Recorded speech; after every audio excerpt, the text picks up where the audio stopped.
দুটি অধাতুর পরমাণুর পারস্পরিক ইলেকট্রন শেয়ারের মাধ্যমে যে বিশেষ ধরনের বন্ধন তৈরি হয় সেটাকে আমরা বলি সমযোজী বন্ধন। সমযোজী বন্ধন গঠিত হয় কিন্তু দুইটা অধাতুর মধ্যে। সাধারণত কোনো খুব কিছু ব্যতিক্রম ক্ষেত্রে ধাতুর সাথে অধাতুর মধ্যে সমযোজী বন্ধন হতে পারে, তবে বেশিরভাগ ক্ষেত্রেই মূলত দুটা অধাতুর পরমাণুর মধ্যেই এই ধরনের বন্ধনগুলো বেশি দেখা যায়। যেমন আমরা এখানে উদাহরণ হিসেবে নিয়ে আসলাম হচ্ছে গিয়ে কার্বনকে। কার্বনের ইলেকট্রন বিন্যাস হচ্ছে গিয়ে 1s2 2s2 2p2। কার্বনের সর্বশেষ শক্তি স্তরের ইলেকট্রন আছে হচ্ছে 2 আর 2 মিলে 4টা, তার মানে 3-এর চেয়ে বড়, অর্থাৎ কার্বন হচ্ছে একটা অধাতু।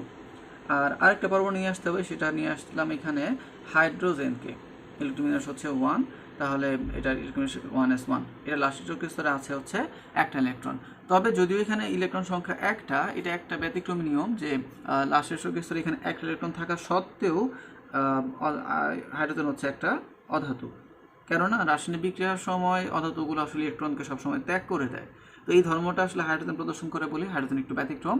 এছাড়া বাকি সবগুলোর ক্ষেত্রে আমরা ওই নিয়মটা মনে রাখবো যে যেসব পদার্থের ক্ষেত্রে লাস্টের শক্তি স্তরে একটা, দুইটা বা তিনটে ইলেকট্রন থাকে তারা সবাই হচ্ছে গিয়ে ধাতু, একমাত্র ব্যতিক্রম হচ্ছে হাইড্রোজেন।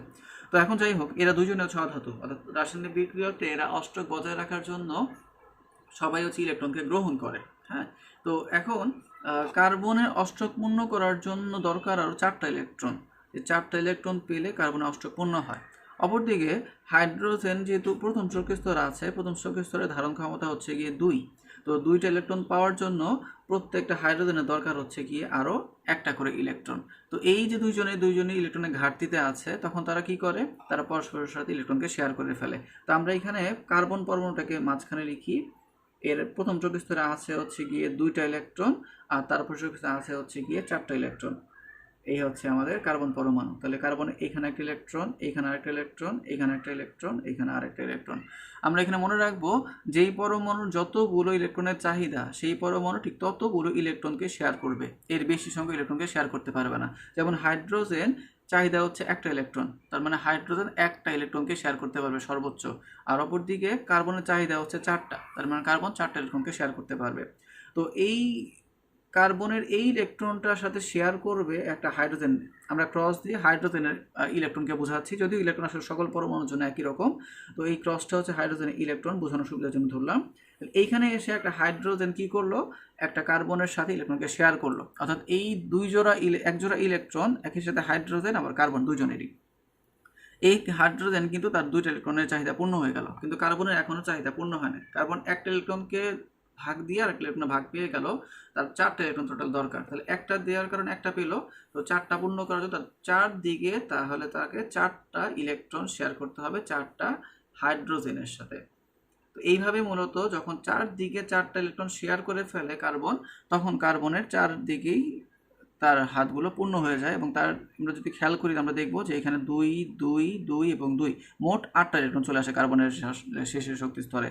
আর হাইড্রোজেনের প্রত্যেকের 2টা করে ইলেকট্রনের স্থিতিশীল কাঠামো অর্জন করে ফেলে। এইভাবে যেহেতু প্রত্যেকে আমরা এক জোড়া ইলেকট্রন এটা শেয়ার করলো, আমরা এটাকে দেখাবো এইভাবে বোঝানোর সময় যে এটাকে আমরা বলবো একক বন্ধন। এক জোড়া ইলেকট্রন শেয়ার করলে একটা করে বন্ধন আসে। আবার নিচে আরেকটা তাহলে বন্ধন, তাহলে কার্বন এই পাশে আরেকটা বন্ধন, এই পাশে আরও একটা বন্ধন, এই পাশে আরও একটা বন্ধন। 4 দিকে 4টা একক বন্ধনের মাধ্যমে কার্বন হাইড্রোজেনের সাথে যৌগ তৈরি করে, এবং সেটার নাম হচ্ছে গিয়ে CH4 বা মিথেন। তো এইভাবে মূলত সমযোজী বন্ধনের মাধ্যমে সমযোজী যৌগ মিথেন তৈরি হয়। আবার যদি আমরা এখানে ব্যাখ্যা করি যে অক্সিজেন এবং কার্বন কীভাবে যৌগ গঠন করবে, সেটা হচ্ছে এইরকম যে অক্সিজেনের ইলেকট্রন বিন্যাস হচ্ছে এত। তো অক্সিজেনের সর্বশেষ শক্তি স্তরে আছে হচ্ছে 6টা ইলেকট্রন, তার মানে অক্সিজেন হচ্ছে সাধারণ সংজ্ঞা অনুসারে একটা অধাতু।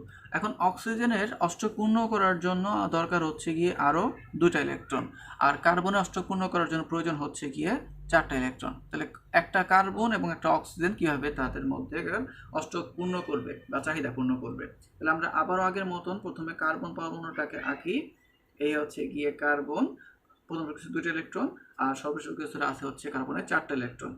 তো এইখানে আবার আমরা একটু আগের নিয়মটা একটু মনে করি যে এইখানে অক্সিজেনের চাহিদা হচ্ছে 2টা, তার মানে অক্সিজেন একসাথে 2টা ইলেকট্রনকে শেয়ার করতে পারবে। আর কার্বনের চাহিদা 4টা, কার্বন একসাথে বা সর্বোচ্চ 4টা ইলেকট্রনকে শেয়ার করতে পারবে। যেহেতু অক্সিজেনের সাথে ইলেকট্রনকে শেয়ার করবে, তাহলে আমরা এখানে কার্বনের 2টা ইলেকট্রনকে এক পাশে লিখলাম আর বাকি 2টা ইলেকট্রনকে আরেক পাশে লিখলাম, কারণ অক্সিজেন 2টার বেশি ইলেকট্রন কখনো নিতে পারবে না।